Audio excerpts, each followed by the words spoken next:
Hey guys, how are you all. Guys, small company की definition के अंदर एक बहुत ड्रास्टिक चेंज आया है, लेकिन मैं एक चीज क्लियर कर दूं वीडियो को स्टार्ट करने से पहले। ये जो अमेंडमेंट आई है ये 15 सितंबर को आई है, आज 16 सितंबर है, मतलब कल आई है।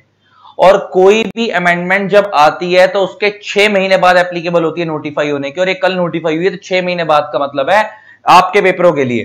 तो ये मार्च तक, तो जब मार्च तक तो ये 6 महीने काउंट होंगे, तो इसका फरवरी मार्च तक, तो इसका ले दे के ये समझो कि कोई भी सीए का बच्चा है, सीएस का बच्चा है या सीएमए का बच्चा है, तीनों में से सीएस या सीएमए का कोई भी स्टूडेंट है, आप लोगों के नवंबर दिसंबर में ये डेफिनेशन एप्लीकेबल नहीं है।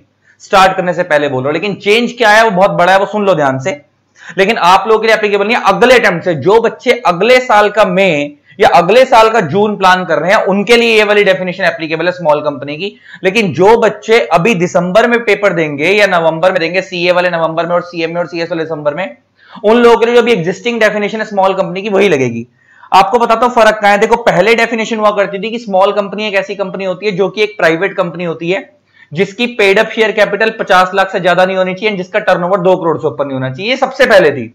उसके बाद 1 फरवरी 2021 को अमेंडमेंट आई थी जिसमें एक आ गया था कि स्मॉल कंपनी एक ऐसी कंपनी होती है जिसकी paid up share capital 2 crore से ज्यादा नहीं होगी, जिसकी paid up share capital 2 crore से ज्यादा नहीं होगी और जिसका टर्नओवर 20 करोड़ से ज्यादा नहीं होगा। तो पहले 50 लाख और 2 करोड़ की लिमिट थी पेड अप और टर्नओवर की। पहले पेड अप 50 लाख से ज्यादा नहीं होनी चाहिए, टर्नओवर 2 करोड़ से ज्यादा नहीं होनी चाहिए। बाद में उसको अमेंड करके क्या लिमिट आई गई कि पेड अप 2 करोड़ से ज्यादा नहीं होनी चाहिए, टर्नओवर 20 करोड़ से ज्यादा नहीं होना चाहिए।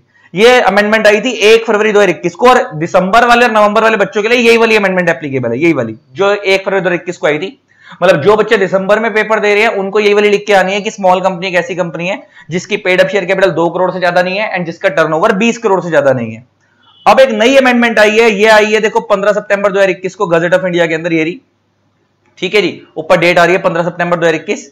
अब इसमें क्या आई है, देखो नीचे क्या बोलता है। For the purpose of this subclause section 2 clause 85, the paid up share capital and turnover of the small company shall not exceed 4 crore and 40 crore। तो इसका समझो इसी को डबल कर दिया। पहले पेड अप कितनी थी 2 करोड़, अब उसके लिए कितनी कर दी, चेंज करके 4 करोड़। और पहले टर्नओवर कितना था 20 करोड़, उसको चेंज करके कर दिया 40 करोड़। इसका मतलब आने वाले टाइम पे, अच्छा प्रैक्टिकल लाइफ में तो कल से ही फॉलो होना शुरू हो गया होगा। प्रैक्टिकल लाइफ में तो कल 15 सितंबर थी, कल से ही फॉलो होना शुरू हो गया होगा कि स्मॉल कंपनी एक ऐसी कंपनी है जिसकी paid up share capital 4 crore से ज्यादा नहीं होनी चाहिए, जिसका टर्नओवर 40 करोड़ से ज्यादा नहीं होनी चाहिए प्रैक्टिकल लाइफ में। लेकिन तुम्हारे एग्जाम्स के लिए ये वाली डेफिनेशन कब से एप्लीकेबल होगी, अगले जून अटेम्प्ट से, जून 2023 से या मई 2023 से। दिसंबर और नवंबर अटेम्प्ट के लिए आपको वही लिख के आनी है कि स्मॉल कंपनी एक ऐसी कंपनी जिसकी paid up share capital 2 crore से ज्यादा नहीं होगी, जिसका टर्नओवर 20 करोड़ से ज्यादा नहीं होगा। ये था बहुत बड़ा चेंज। तो अभी के लिए मैंने क्लियर कर दिया कि आपको नवंबर दिसंबर में डेफिनेशन नहीं पढ़नी है, लेकिन जो अगले मई जून के लिए प्लान कर रहे हैं उनको ये करनी है नई वाली डेफिनेशन। सिर्फ समझ लो इसको डबल कर दिया, जो एग्जिस्टिंग लिमिट है उसको डबल कर दिया। पेड अप को 2 की जगह 4 करोड़ कर दिया और टर्नओवर को 20 की जगह 40 करोड़ कर दिया।